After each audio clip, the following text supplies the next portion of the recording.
turn around, Yum. Hey, don't come back. Don't come back. What? Don't come back. Hey, there's a newsboy in the corner with him, Pat.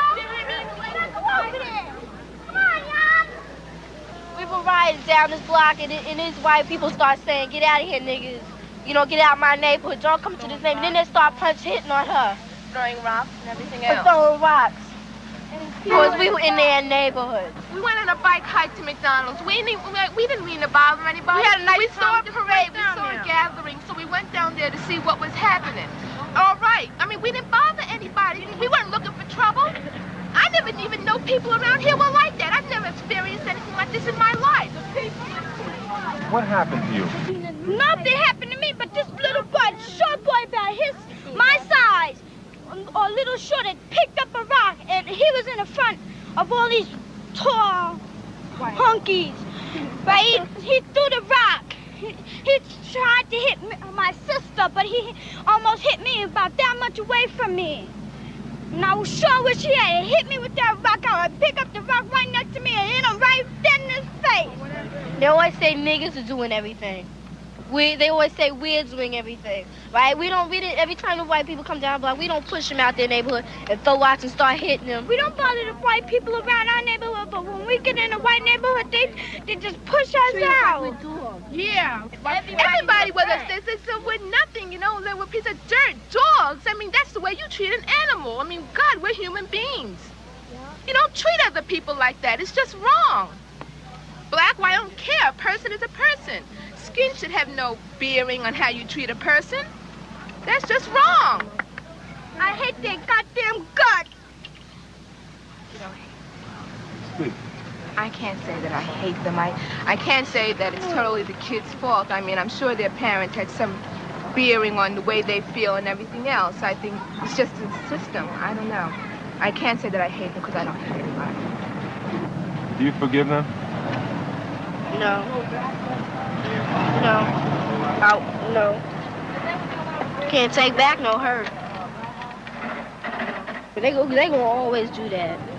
They always spit on us like we some dogs. They always gonna spit back on them. Ain't nothing gonna change.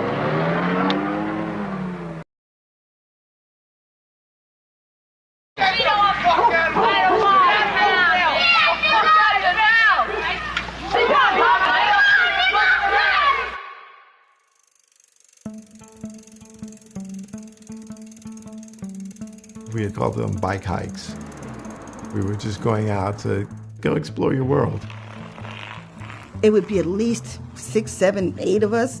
Our parents said as long as you were home before the streetlights came on, you stayed as a group, you're fine. It was a beautiful day, sunshine. The children in the neighborhood planned to go on a trip to McDonald's, just have some fun, something different to do. Rosedale, we thought, was a safe place. We all went down, we were riding our bikes. And then we saw down the block that there was this beautiful American flag flowing in the wind. We saw a group outside on the block, so we was like, oh, this is a block party. The last thing that I remember was someone saying, oh, a parade. And so we went down to go see the parade. And I laugh about it to this day because it was a parade to get the black people out of Rosedale.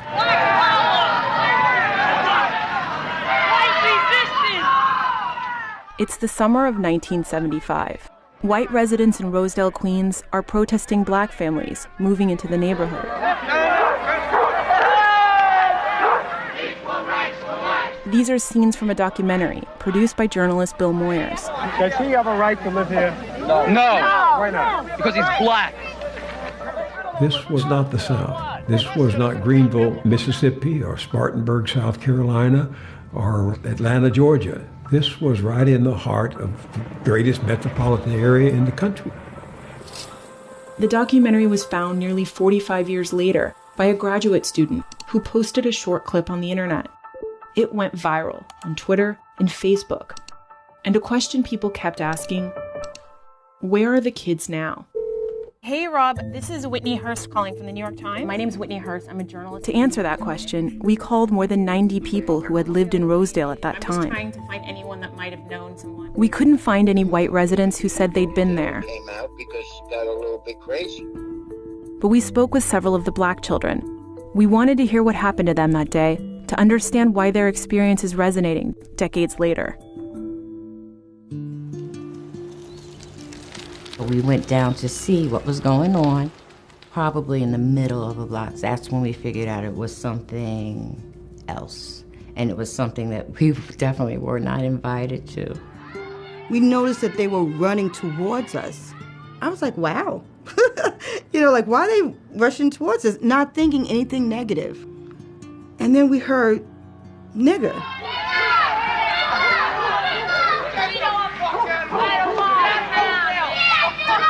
They surrounded my best friend at the time, Marina. One of the young men hit her. And they started calling us names. They started throwing rocks.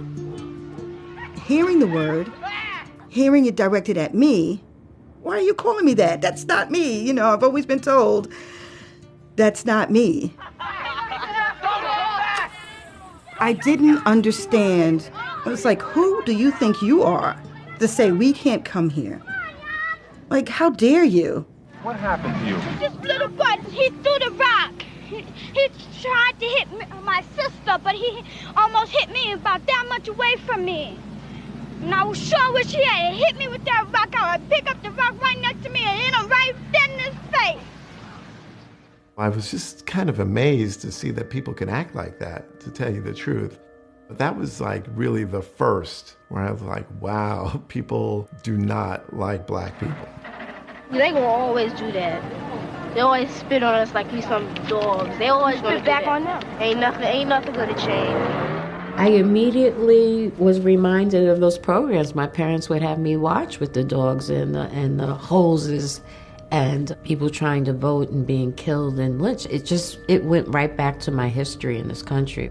It just linked me immediately with that whole experience because I felt it. Do you forgive them? No.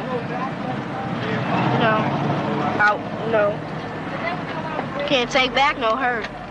And I didn't know what to do with those feelings. I did not know what to do with those feelings.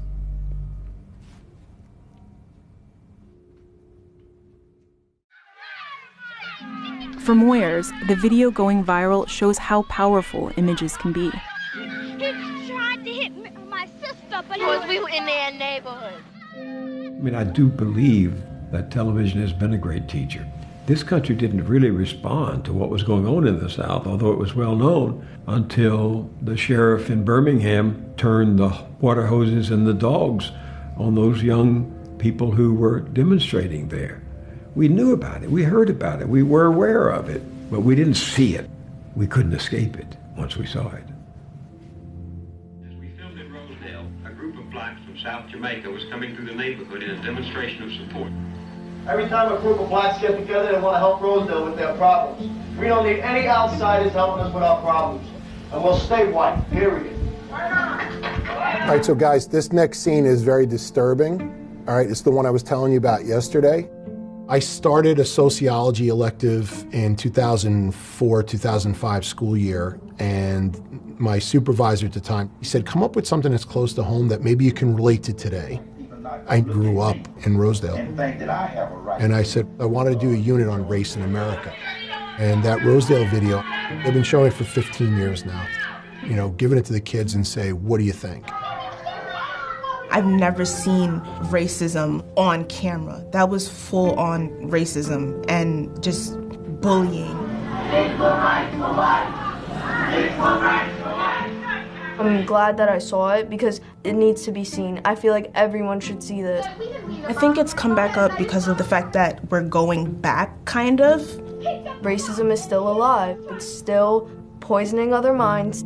This is how it was back then. Let's not repeat it again.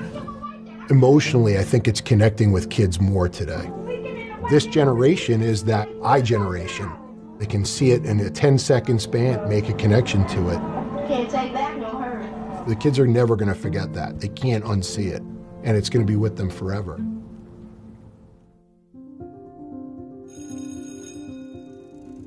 Rosedale, it's turned predominantly Black now, so we're welcomed there now. That day, The American flag was the image, the symbol that pulled us into that situation. We live in America. The American flag means good things. It means that we can go where we want to go. We can ride our bike down any street in America. But it really represented a symbol of do not enter. So they took that beautiful image and turned it into something ugly for me. And I want the flag back.